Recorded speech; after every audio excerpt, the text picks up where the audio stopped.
할렐루야. 여러분 주일은 무슨 날이지요? 주일은 복된 날입니다. 주일은 복 받는 날이에요. 복 받는 날입니다.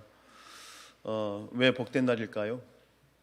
하나님의 말씀이 떨어지고 또 하나님께 우리의 마음을 들어 기도하고.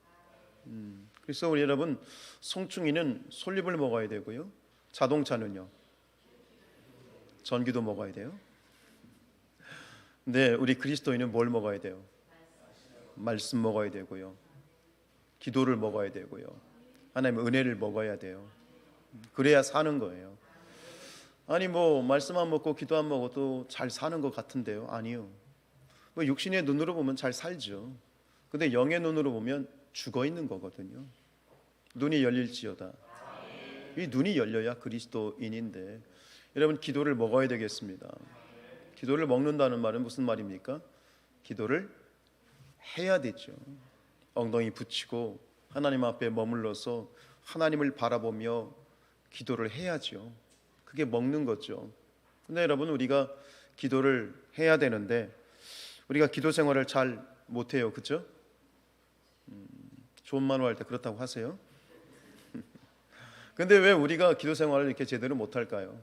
이유를 물어보면 대부분 하는 이야기는 바빠서, 게을러서, 잠이 많아서, 분주해서, 그게 자기 관리의 측면으로 얘기를 해요. 내가 내 스스로를 관리를 못해서 그렇다라고 얘기하지만, 그런데 솔직히 말하면 말을 안 해서 그렇지 사실은요, 그게 아니고 기도를 해도 소용이 없다고 생각하기 때문이에요. 사실 그래요. 기도해도 소용이 없다고 생각하기 때문이에요. 우리가 이렇게 생각하는 과정이 있는데 누구나 우리가 겪게 되는 과정이거든요. 무엇이냐면, 우리가 때로 기도하면 하나님이 바로 응답해 주시죠. 그렇죠? 얼마나 좋아요. 너무 좋죠. 그런데 두 번째 경우는 뭐냐면, 내가 기도하지 않았는데도 일이 잘 풀리는 거야. 기도를 해야 되겠다 마음은 먹었는데 기도를 못했어. 근데 결과적으로 일이 너무 잘 됐어. 좋아요, 엄청 좋아요, 겁나게 좋아요. 좋죠. 그런데 문제가 있어요. 그때부터 기도가 꼭 필요하다는 전제가 무너지는 거예요. 조금씩 기도 안 해도 잘 되네, 이렇게 무너지기 시작해요. 최악의 경우가 있어요. 그게 뭐냐면, 내가 기도했어요. 어떤 문제를 가지고 간절히 하나님 앞에 금식도 하고 새벽 예배도 작정하여 기도하고 기도했는데 아무런 변화가 일어나지 않은 거예요. 그렇게 되면 어떻게 됩니까? 기도해도 소용이 없다라는 마음이 자리 잡게 돼요. 그때부터는 기도를 멈추게 되고 전혀 거의 기도하지 않는 그리스도인으로 남게 되는 거죠. 이런 그리스도인을 우리 감리교 창시자인 요한 웨슬리 목사님은 명목상 그리스도인이다, 이름만 그리스도인이다라는 그런 표현을 쓰셨습니다. 기도에 대한 이런 어떤 우리가 가지고 있는 한계에 대해서 예수님은 아실까요? 모르실까요? 아시지요. 그래서 오늘 우리 누가복음 11장에 나와 있는 이 비유의 말씀을 하셨어요. 누가복음 11장 앞에 1절부터 4절까지는 여러분이 잠깐 눈으로 보시면 어떤 내용이지요? 네, 주기도문. 주기도문이 왜 주기도문이에요? 주님이 가르쳐 주신 기도라고 해서 주기도문이거든요. 그래서 이제 제자들이 예수님께 물어봤어요. 예수님, 어떻게 기도해야 될까요? 그래서 예수님이 가르쳐 주셨어요. 1절로 4절에서 이렇게 짧게 말씀하셨는데 5절부터 그 뒤에 부분은 하나의 비유를 가지고 이 기도에 대한 이야기를 새롭게 플러스 알파로 해 주시는 거예요. 잘 아실 거예요. 배경이 되는 말씀 볼게요. 5절 6절 같이 읽어요. 시작. 그에게 가서 말하기를, 벗이여 떡 세 덩이를 내게 구워달라. 내 벗이 여행 중에 내게 왔으나 내가 먹일 것이 없노라 하면. 여기서 재밌는 거죠. 벗이 3번 나와요. 벗 세 사람이 등장하는데 서로의 관계가 또 벗이래요. 친구래요.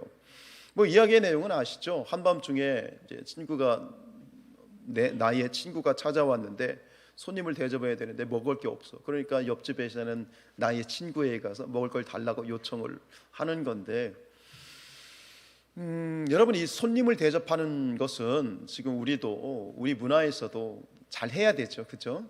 그런데 이 유대 성경에 나와 있는 유대 문화에 있어서 손님 대접하는 것은 우리가 생각하는 차원하고는 굉장히 달라요. 예를 들어 손님이 찾아왔는데 손님을 홀대를 했어. 그러면 우리는 어때요? 미안하죠, 그죠? 미안하고 조금 그렇잖아요. 그런데 이 유대 문화의 1세기 유대인들은요, 손님을 홀대하면 가문의 수치가 됩니다. 이 수치를 넘어서 치욕이 돼요. 여러분, 한 가지 아브라함의 조카 롯의 이야기에 등장하는 건데, 롯이 소돔에 있는 롯에게 천사들이 왔잖아요. 사람들이 보기에는 손님으로 오신 거잖아요, 손님으로. 그런데 소돔 사람들이, 타락한 소돔 사람들이 그 사람을 끄집어내려고 그래요. 달라고 그래요. 왜요? 동성연애 하겠다는 거예요. 그러니까 우리가 서로 상관하겠다. 그러니까 끄집어내려고 그래요. 그때 롯이 보인 반응 여러분들 아세요? 안 된다. 이분 손님이다. 손님은 절대 안 된다. 그러면서 대신 누구를 주겠다 그래. 되게 아주 쾌활하게 대답하시네요. 딸들을 뭘로 주는 거예요? 성적인 대상으로 주겠다는 거 갖고 놀라는 거. 이게 이해가 됐어요? 이게 왜 나와? 뭐 긴 얘기는 안 하겠습니다만 이게 손님을 대접하는 그 태도와 연관이 된 거예요. 절대 내 손님은 건드리면 안 된다 라고 하는 철저한, 손님을 홀대한다는 것은 가문의 수치고 치욕인 거예요. 근데 지금 손님이 찾아왔는데 아니 당장 먹을 게 없어. 뭐 지금 상황 같으면 24시간 편의점에 가서 빵이라도 사다 주고, 저기 관저동에 가가지고 24시간 콩나물 국밥집에 모시고 가서 대접할 수 있는데 뭐 그런 상황도 아니고 굉장히 서로 간에 손님도 난처하고 받는 나도 난처한 상황이 된 거예요. 그러면 아시는 것처럼 또 뭐예요? 이 상황이 설상가상으로 낮에도 아니고 시간이 밤중이에요. 이 밤중은 그냥 밤중도 아니고 이 잠을 잔지 한 4시간 정도 렘수면 막 꿈나라에 들어갈 지금 그런 상태인 거예요. 그때 막 문을 팍팍팍 두드리면서 야 친구야 문 좀 열어봐 그러면서 막 이 단잠을 깨우는 그런 상황. 그래서 이 사람이 거절하지요. 거절해요. 그래서 또 뭐라고 얘기합니까? 7절입니다. 시작. 아이들이 나와 함께 침실에 누웠으니 일어나 내게 줄 수가 없노라. 성경을 볼 때 그 시대의 문화를 알면 성경이 훨씬 재밌어요. 맛깔이 나는데 여기서 왜 이런 표현을 썼을까요? 아이들이 나와 함께 침실에 누웠다. 이게 왜 이런 표현을 썼을까요? 이것도 그 문화거든요. 이 시대의 대부분의 사람들은, 정말 부유한 사람 빼고 대부분의 사람들은 단칸방에 살았어요. 뭐 이런 조그만 방에 살았다기보다는 그냥 방이 하나야, 원룸이야. 그러니까 한 방에서 자는 거야. 내가 일어나면, 내가 깨면 누가 다 깨야 돼. 집안 사람들이 다 깨야 돼. 애 기껏 재워놨더니 깨가지고 다시 재우려고 해봐. 기분이 어때? 엄청 짜증나지. 막 지금 이게 지금 굉장히 짜증 지수가 막 극에 달하는 거예요. 지금 성경에 보니까 벗이라고 그랬어. 친구라고 그랬어. 이 우정의 금이가 친구가 아니라 뭐가 되는 거야? 이제 왼수가 될 수 있는 여러 가지로 참 귀찮고 짜증나는 그런 상황인데, 이 비유의 결론은 그렇습니다. 예수님이 말씀하신 것은 그러나 결국 그 밤에 친구가 일어나서 그 친구의 요구를 들어줄 것이다. 이렇게 끝이 나죠. 자, 우리 8절 말씀 읽겠습니다. 시작. 내가 너희에게 말하노니 비록 벗됨으로 인하여는 주지 아니할지라도 그 간청함을 인하여 일어나 그 요구대로 주리라. 결론은 그래요. 그 요구대로 주게 된다라고 하는 거예요. 오늘 이 이야기는 앞에서 제가 말씀드린 것처럼 기도에 대한 교훈입니다. 기도에 대한 가르침이지요. 그래서 오늘 이 비유를 통해서 예수님이 우리에게 하시는 말씀은 요점은 너무나도 간단하고 정확합니다. 뭐죠? 간청. 그죠? 간청. 그래서 10절에 우리가 잘 아는 말씀, 예수님이 말씀하시죠. 시작. 구하는 이마다 받을 것이고 찾는 이가 찾아낼 것이고 두드리는 이에게는 열릴 것이니라. 기도를 하는데 하나님이 누구에게 응답하시느냐? 여러분, 기도를 하되 우리는 그냥 기도하는 것이 아니고 공연부로 하는 것이 아니라 우리는 기도를 하되 응답받으려고 기도하죠. 그렇죠? 하나님으로부터 무엇인가 응답받기 위해서 기도하는데 명확합니다. 어려운 것도 아니고요. 정확해요. 하나님은 어떤 사람에게 주시는가? 하나님은 물불 가리지 않고 끝까지 끈질기고 대담하게 기도하는 사람에게 주신다. 여러분, 기도에도 소용이 없다 혹은 기도에 효과가 없다라는 그런 것은 기도에도 소용이 없는 것이 아니라 오늘 이 메시지를 통해서 우리에게 다시 한번 이걸 정리하면 그래요. 우리가 너무 빨리 포기하기 때문이다. 빨리 포기하기 때문이다. 여러분, 하나님의 시간과 우리의 시간 개념은 같아요, 틀려요? 다르죠? 성경은 뭐라고 얘기하시죠? 하나님에게 하루가 1000년이 같고 1000년이 하루와 같다. 이 말은 뭐냐면 문자적인 1000년 하루를 의미하는 것이 아니라 하나님의 시간 개념과 카운트는 우리하고 다르다. 이게 무슨 얘기냐면 이것도 동일한 얘기예요. 나의 시간과 내 개념을 가지고 속단하거나 포기하지 말라. 우리는 너무 쉽게 포기한다 라는 그런 메시지를 주고 있어요. 다소 이 비유가 또 비현실적인 그런 부분도 있지만 결국 이 비유는 기도에 대한 세 가지 중요한 사실을 우리에게 가르쳐 줍니다. 이렇게 기도하라. 기도가 어떻게 해야 된다? 첫 번째는 절박해야 된다. 두 번째는 대담해야 되고 세 번째는 끈질겨야 된다. 누구의 말씀입니까? 가기한 목사의 이야기입니까? 예수님의 말씀입니다. 예수님의 말씀으로 받으시고 오늘 더 깊은 그러한 기도의 세계로 깊은 그런 기도의 은혜의 세계로 들어가실 수 있는 우리 모두가 될 수 있기를 축복합니다. 첫 번째 어떻게 기도하라고요? 절박하게 기도하라는 거예요. 지금 이 비유 속의 주인공은 절박합니다. 절박하다는 것은 무엇이죠? 언제 절박하죠? 다른 선택의 여지가 없을 때. 그렇죠? 만약에 이 사람이 다른 자기가 선택의 여지가 있으면 그걸 했겠죠. 근데 자기가 선택할 수 있는 선택의 여지가 1도 없어. 그러니까 절박할 수밖에 없는 거예요. 여러분, 우리가 하나님께 기도하지 않는 이유는 아주 중요한 여러 가지 이유가 있겠지만 그 중에 중요한 이유가 뭔지 아십니까? 아직 절박하지 않아요.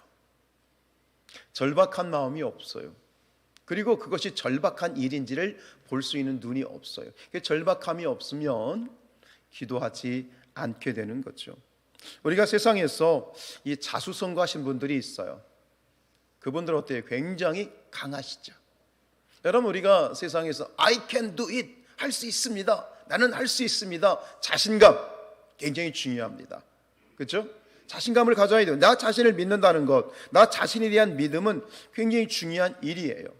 그래서 나 자신을 믿고 그런 낙관적인 태도를 가지고 또 어렵고 힘든 일들을 만났을 때 과감하게 난관에 부딪혀 극복해 나가는 것은 굉장히 긍정적인 그런 멘탈이지만, 그러나 이것은 신앙적으로 영적으로 보면 사실은 굉장히 해로운 일입니다. 여러분, 자신을 믿으십니까? 안 믿으세요?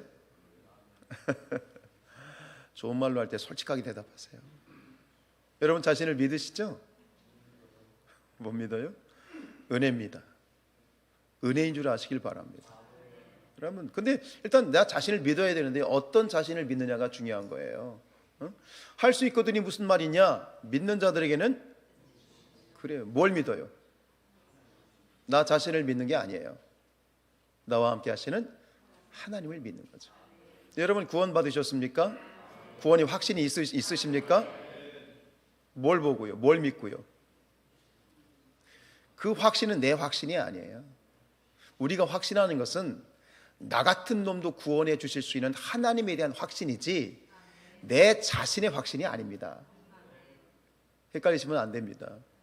그래서 우리 예수님이 이렇게 말씀하셨죠. 요한복음 15장 5절에서 시작. 나를 떠나서는 너희가 아무것도 할 수 없습니다. 세상에서는 자기 자신에 대한 자신감이 있고, 그렇죠?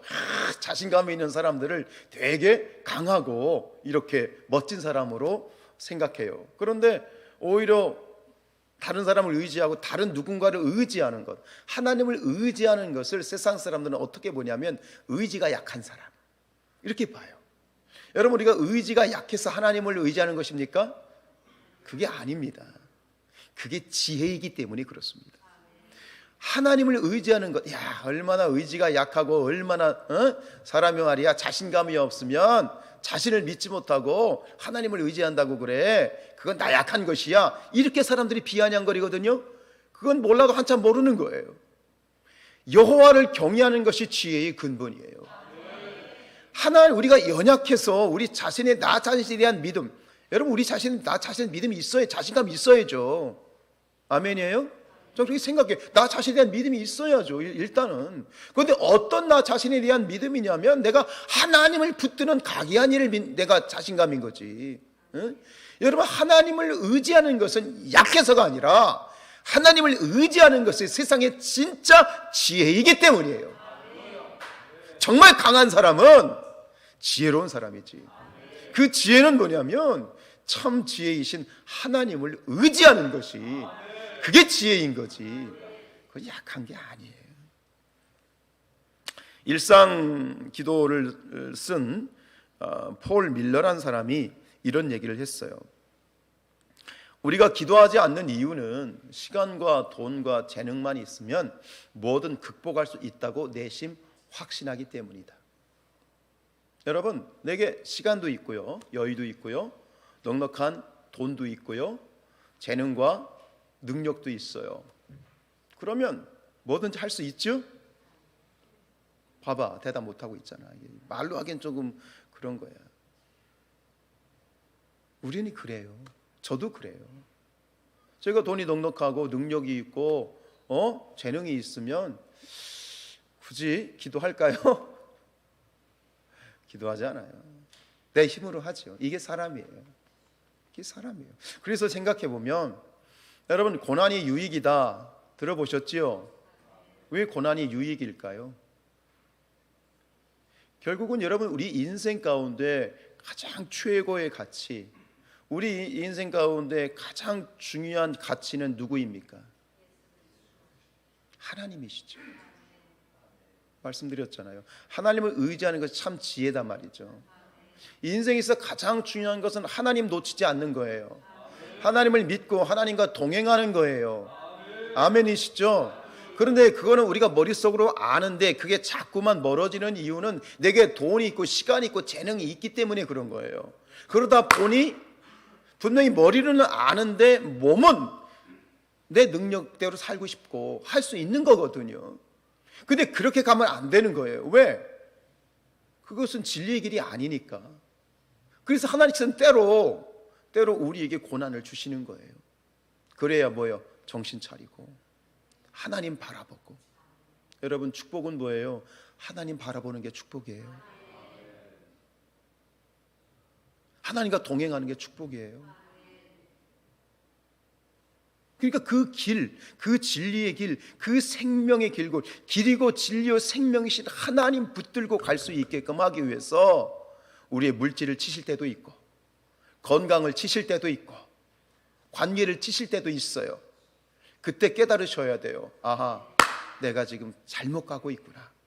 하나님이 내가 사망의 길, 죽음의 길이 아니라 생명과 진리의 길로 나를 돌이키시려고 지금 나에게 하나님이 나를 간섭하고 계시구나.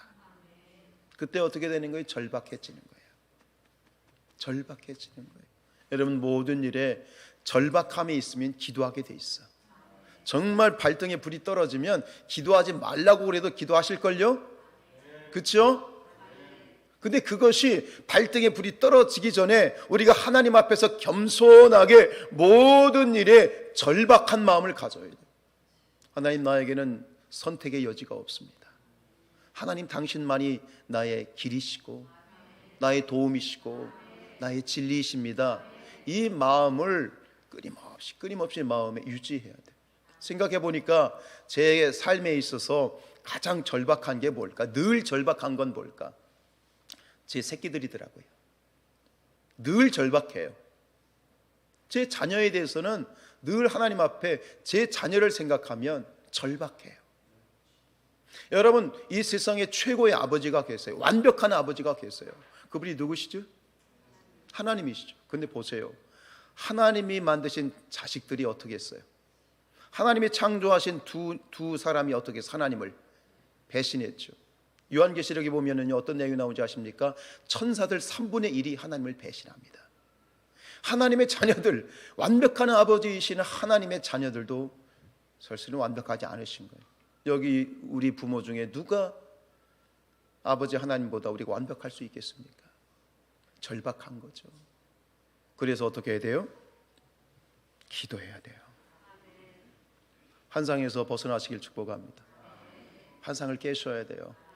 내 힘, 내 시간, 내 돈으로 할 수 있다, 진즉에 깨시고 오직 나의 의지이신 하나님만이 나의 유일한 희망이시고,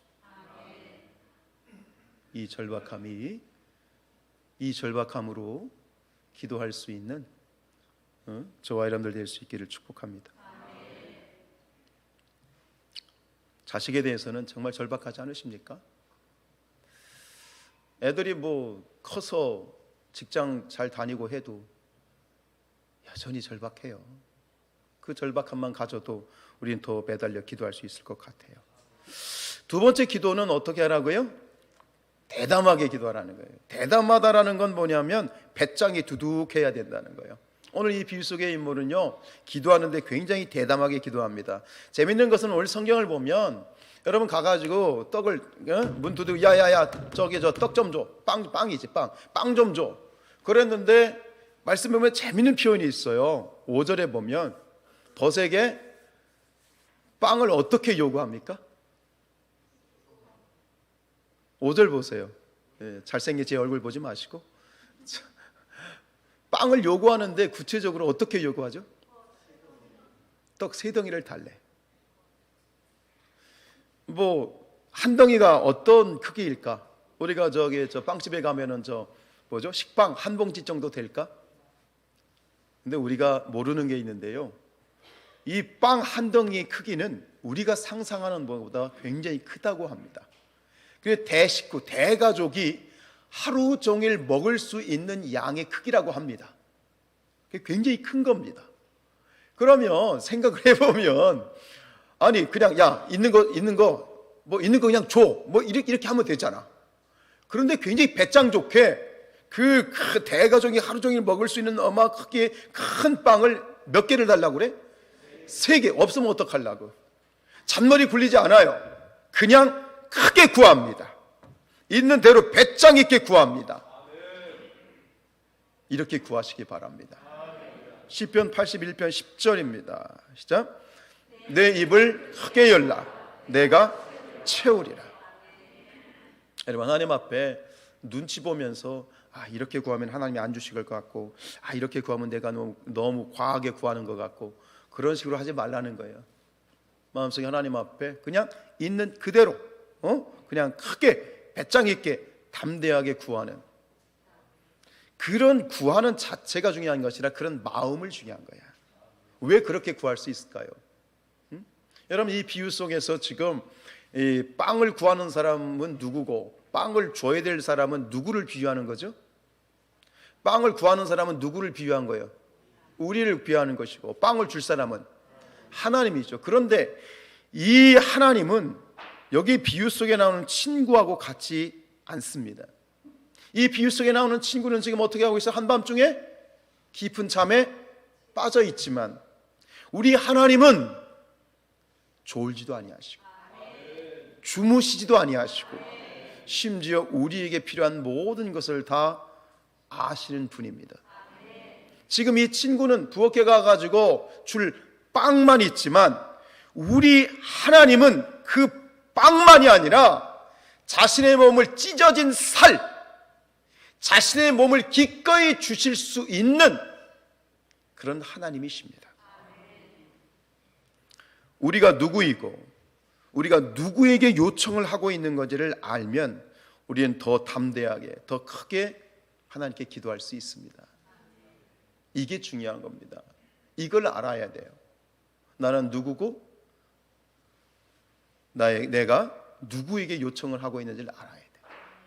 이렇게 한밤중에 찾아와가지고 문을 두드리면서 정말 경우도 없이 막 기도하는, 이렇게 뭔가를 달라고 요청하는, 저에게 이렇게 요청하는 놈들이 있습니다. 전 딸이 없으니까요. 그리고 요청하는 두 놈들이 있습니다. 누굽니까? 예, 제 두 아들들입니다. 여러분들이 예를 들어서 서울에 어디 갔다가 새벽 3시에 대전역에 도착했어. 그래가지고 새벽 3시니까 집에 가셔야 되잖아요.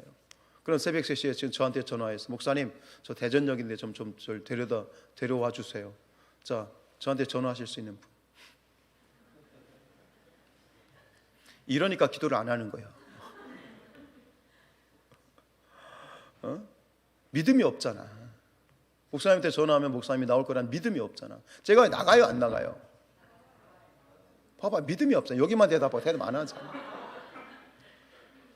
다시 한번 묻습니다. 나가요 안 나가요? 아직 세 분이 대답을 안 했어. 내가 끝까지 물어볼 거야. 나갑니다. 그런데 궁시렁거리겠지. 아니 택시 타고 오시지. 나 새벽 예배 나가야 되는데 아씨 비타민C를 남발하겠지. 그리고 가서는 웃는 얼굴로 아이고 고생하셔서 하겠지. 근데 속으로는 짜증을 내겠지. 그런데 그렇게 안 하는 놈들이 있다니까요. 전혀 개의치 않고 아빠 나 새벽 3시에 도착하거든 알지? 아주 명랑하게 꺼리낌 없이 전화하는 놈들이 있어요. 그 놈들 중에 한 놈이 여기 있어요. 왜 그렇죠? 뭘 알아요? 기꺼이 나와 주실 걸 알고 겉으로는 투덜대도 속으로는 기뻐할 걸 아니까. 여러분, 하나님은 이런 태도를 우리에게 원하시는 거예요. 하나님께 구하는데 한번 어려워하고 그러지 마시라는 거예요. 하나님은 우리의 아버지, 기꺼이 도와주실 수 있고 기꺼이 도와주시기를 원하는 것이 하나님이시니 그 어떤 것도 꺼리끼지 말고 계산하지 말고 짠머리 굴리지 말고 크게 대담하게 구하라는 거예요. 이거를 할 수 있으면 여러분들은 이미 기도의 고수가 되는 거예요. 기도가 뭔지를 아는 거예요. 그래서 오늘 이 성경은 마지막에 이렇게 결론을 내죠. 11절부터 13절입니다. 시작. 너희 중에 아버지 된 자로서 누가 아들이 생선을 달라 하는데 생선 대신에 뱀을 주며 알을 달라 하는데, 자, 여러분들 동의하십니까? 우리 아버지 어머니들이요, 동의하십니까? 그럼 하나님도 마찬가지요. 우리 아버지이신 하나님도 마찬가지요. 아멘. 눈이 열릴지어다. 13절이에요. 시작. 너희가 악할지라도 좋은 것을 자식에게 줄 알거든 하물며 너희 하늘 아버지께서 구하는 자에게 성령을 주시지 않겠느냐. 아멘. 그래요. 한밤중이든 새벽이든 상관없이 마음껏 아버지의 방문을 여시고 대담하게 구하시는 그런 기도자들 되길 축복합니다. 세 번째로 예수님이 말씀하신 기도는 뭐죠? 어떻게 기도하라고요? 끈질기게 기도하라는 거예요. 오늘 이 비유의 결론은 이거죠. 기도하되 낙심하지 말고 끝까지 끈질기게 기도를 하라. 그리고 그 기도가 이제 응답받은 이유가 뭐예요? 끈질김이잖아요. 그렇죠? 간청이죠. 우리 8절이에요. 시작. 그 간청함을 인하여 일어나 그 요구대로 주리라. 친구 관계이기 때문이 아니라, 아무리 절친이라 할지라도 관계 때문이 아니라 간청함, 끈질기게 포기하지 않고 기도했기 때문이에요. 여러분이 이 오해하지 말 건 뭐냐면, 우리가 끈질기게 기도한다는 것이 우리가 요청한 것을 받도록 하나님을 조정할 수 있다는 건 아니에요. 지금 포인트를 잘못 잡으면 안 돼요. 여기서 끈질긴다라는 것은 끈질기게 조르면 하나님을 조정할 수 있다는 문제가 아니라, 이것은 무슨 얘기냐면 우리가 너무 일찍 포기한다는 얘기예요. 아시겠죠? 포인트가 틀려요.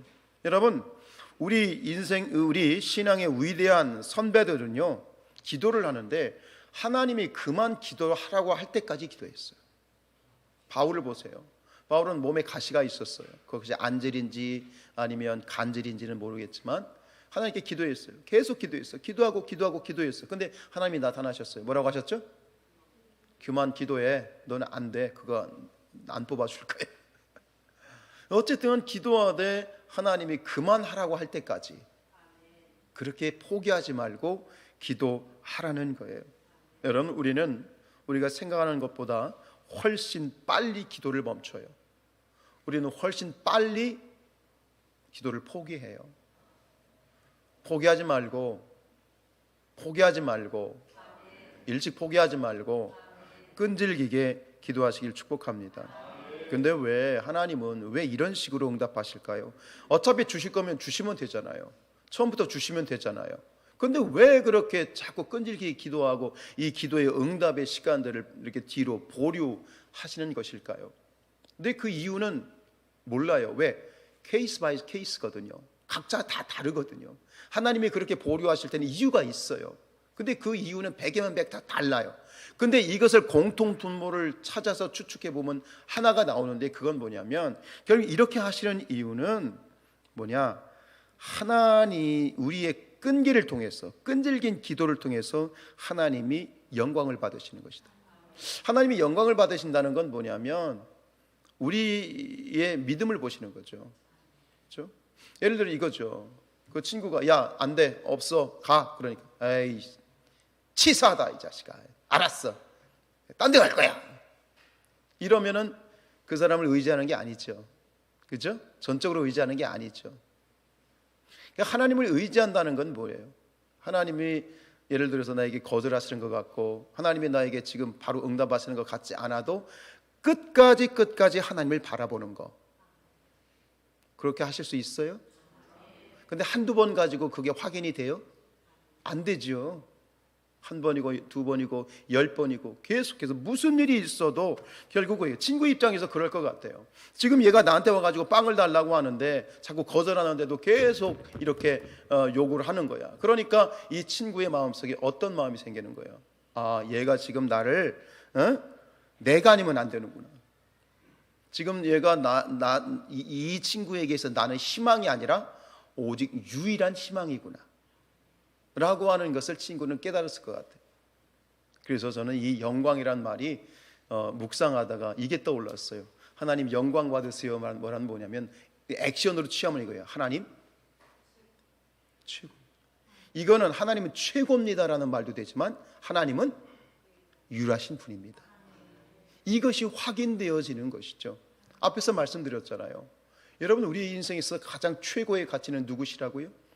하나님이시죠. 그걸 볼 수 있는 눈, 그걸 인정하고 다른 것들이 기회가 있어도 다른 것들이 여지가 있어도 오직 하나님만을 하나님으로 인정하게 되는 것, 그것이 어떻게 오느냐? 끈질기게 우리가 하나님께 기도하게 될 때 그것이 인정되어지고. 여러분, 옆 사람에게 한번 이렇게 해보세요. 자, 준비 시작. 옆 사람에게 바라보면서 지금 이러고 있거든? 그거 말고 눈을 바라보면서 해봐야지. 시작. 자, 그만하세요. 한 번만 하라니까. 여러분, 이렇게 받을 때 지금 그냥 우리가 억지로 했지만 어때? 이렇게 옆 사람 나에게 했지만 어때요? 기분이 좋죠. 이게 하나님을 인정해 드리는 거예요. 지금 저 녀석이 나에게 이렇게 하고 있구나. 여러분, 하나님만이 우리를 도울 수 있는 유일한 분이십니다. 당신만이 나의 유일한 희망이시고 당신만이 나의 유일한 소망이십니다. 이 마음을 갖는 것이 복이라니까요. 어쩔 수 없이 갖는 것이 아니라 하나님을 하나님으로 바라볼 수 있는 그 믿음이 내 안에서 생겼을 때 하나님을 바라보는 그 마음, 일어난 그 마음이 이게 복이라고 보는 거예요. 이게 기적이고 이게 은혜라니까요. 이게 있어야 하나님 바라보고 우리가 제대로 승리하면서 제대로 진리의 길을 가는 거거든요. 이게 확인이 되는 거예요. 끈질기게 우리가 기도하면서 그 사이에 내 안에서 그 아름다운 이러한 하나님에 대한 마음이 이게 생기는 거예요. 누이 좋고 매부 좋고 말이죠. 가래치고 두렁치고 말이죠. 그죠? 하나님 좋고 나 좋고 이 마음, 이때를 기다리시는 것이죠. 사랑하는 여러분들이요, 기도하되 낙심하지 마시기 바랍니다. 우리는 너무 빨리 포기합니다. 포기하지 마시고. 근데 더 중요한 게 있어요. 기도하기를 작정해야지. 오늘 예수님이 말씀하십니다. 어떻게 기도하라고요? 절박하게 기도하고, 두 번째는 대담하게 기도하고, 세 번째는 끈질기게 기도해서 하나님의 큰 은혜를 누리는 그러한 복된 우리 성산의 가족들 되시기를 주님의 이름으로 축복합니다.